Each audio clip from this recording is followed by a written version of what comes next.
The Palace of Kraton Yogyakarta. The palace is the main living area of Sultan of Yogyakarta and his family.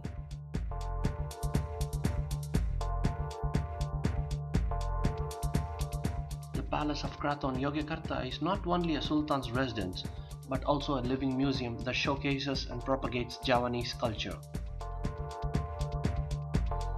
It became a cultural center for the Javanese people and include a museum that displays the Sultan's goods.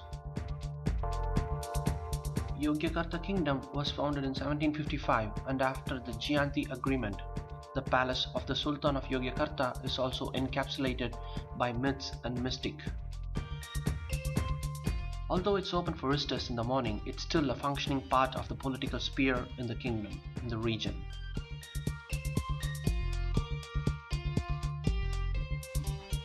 Kraton means the place where Ratu or the king resides. It was built in 1755 to 1756 under the leadership of Mangkubumi.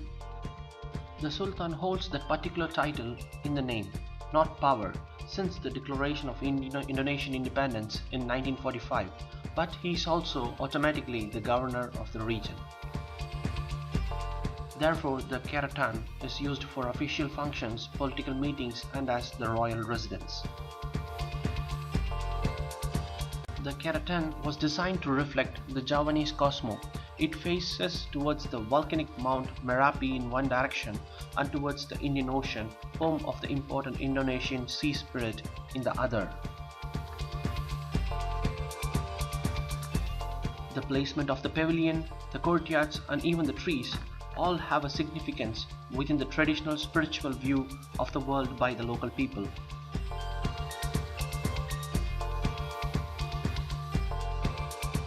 One of the most important and impressive structures here is the splendid Bangsal Kenkono, or the Golden Throne Pavilion.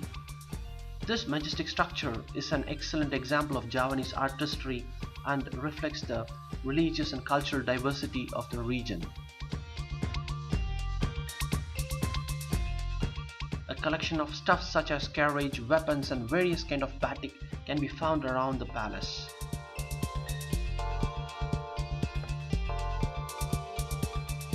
In this palace, you can learn from seeing directly how culture is still preserved in the place development of the world.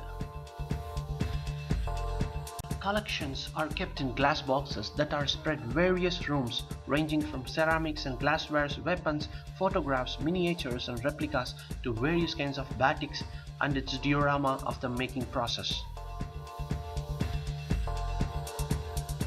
Yogyakarta Sultan Palace has become one of the icons of Yogyakarta, where tourists can observe activities of the royal servants doing their job.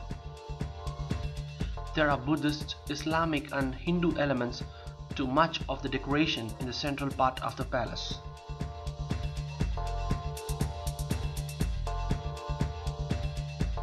Taman Sari Water Castle. Taman Sari Water Castle, also known as Taman Sari, is the site of a former royal garden of the Sultanate of Yogyakarta.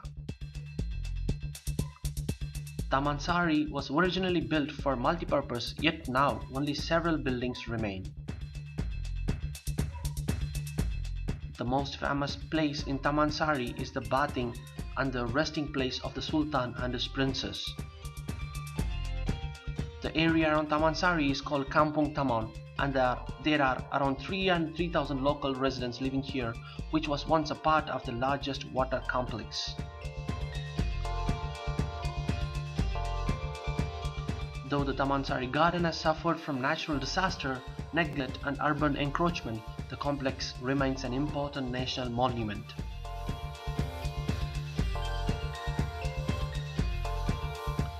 Taman Sari complex suffered from a series of devastating earthquakes, including one in 1867 that damaged many of the significant buildings and effectively drained the water gardens.